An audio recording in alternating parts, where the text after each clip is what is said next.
Hi friends, నా వెనక కనబడుతుంది చూడండి అరటి చెట్టు. దీని వయసు వచ్చి సుమారు 6 నెలలు ఉంటుందండి, అంతకన్నా ఎక్కువ ఉండదు. 2 months బ్యాక్ నేను ఒక వీడియో చేసినప్పుడు నా సైజు ఉంది అది. ఈరోజు చూసుకుంటే నాకు 3 ఇంతలు హైట్ అయింది అది. అనగా ఫలింపు అనేది ఒక చెట్టులో మనకు కనబడుతుంది.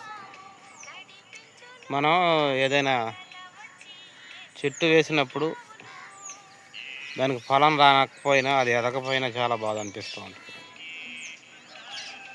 అదే బాధని లోకస్ వార్తలో యేసుక్రీస్తు వారు ఉపమాన రీతిగా చెప్తాడు. ఒక అంజూరపు చెట్టును ఆయన 3 సంవత్సరాల నుంచి ఫలాలు ఎదుగుతుంటే అక్కడ ఫలాలు లభించలేదు. దానివల్ల భూమి అంతా ఎందుకు వ్యర్థమైపోవాలి, అది పీకేయమంటాడు.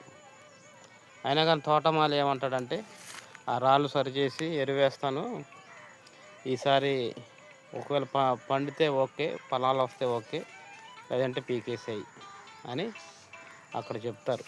తోటమాలి చెబుతాడు. ఆ తోటమాలి ఎవరో కాదు, యేసుక్రీస్తు వారు. అక్కడ తోట యజమాని తండ్రి అని దేవుడు. మనకి ఇన్ని సంవత్సరాలు ఇచ్చాడు, ఖచ్చితంగా మనం ఫలించాలండి. వాక్యం వినటమే కాదు, ఆ వాక్యానుసారంగా జీవించాలి. అనేకులు మన వాక్యాన్ని విని మన ప్రవర్తన చూసి దేవుని యందు విశ్వసించాలి.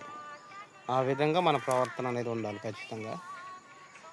యేసుక్రీస్తు వారు ఉపమాన రీతిగా ఎలా చెప్పారో మీకు ఎగ్జాంపుల్గా ఈ అరటి చెట్టు చూపిస్తున్నా. 6 నెలల కిందట అది చిన్న మొక్క, అసలుకి ఈరోజు నా మీద 3 ఇంతలు పెద్దదైంది. కూడా మనం ఒక మెసేజ్ నేర్చుకోవచ్చు.